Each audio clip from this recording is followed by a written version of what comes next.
Balet po Susipanskim borovima čarolija zajamčena. Splitski poluotok s pogledom na more već godinama plesnim premijerama daje dodatnu vrijednost. Redatelj i koreograf Igor Kirov za predstavu Na putu kaže puna energije, emocija i simbolike. Inspiracija je došla je od Bachove Goldberg varijacije koja je baš na putu rađena da sve to bude kao što treba.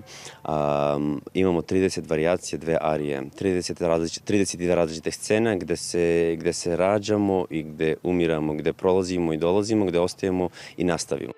Preispitivanje dosadašnjeg života, uspomene, razmišljanja o budućnosti. Od svega po nešto u predstavi koju snažno obilježava barokna Bachova glazba. Kostimograf Aleksandar Noskval vidi u bijelom. Kad smo pričali o tome kako mi vidimo čitavu glazbu i predstavu i kako doživljavamo i kad smo razmišljali o nazivu koji smo dali o putu, onda se otvorila ta mala crna kutija.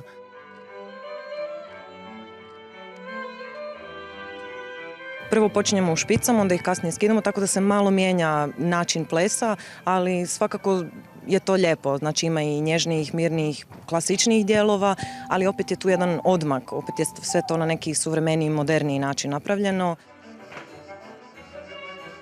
Spoj modernog i klasičnog baleta stvarno upotpunjuje cijelu tu cjelinu i nešto drugačije, nešto novo što još mi nikada nismo radili.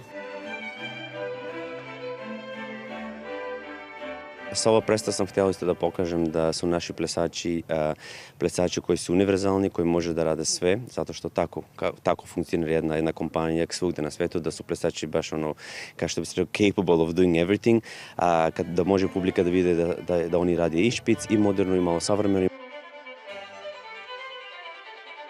Jedna od njegovih najboljih predstava, jedna kombinacija neoklasike i moderna. Stvarno je dosta zahtjevna predstava, iziskuje da plesači stvarno daju sve od sebe, ali mi smo na tome radili i predstava će biti super.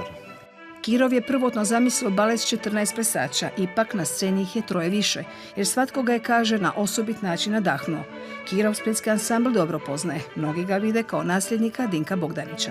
Pa, mislim, razgovori su počeli, razgovori su tu, da završimo premijeru, pa nakon toga, kako kažem, zdravlje Bože, bit će sve kao što treba.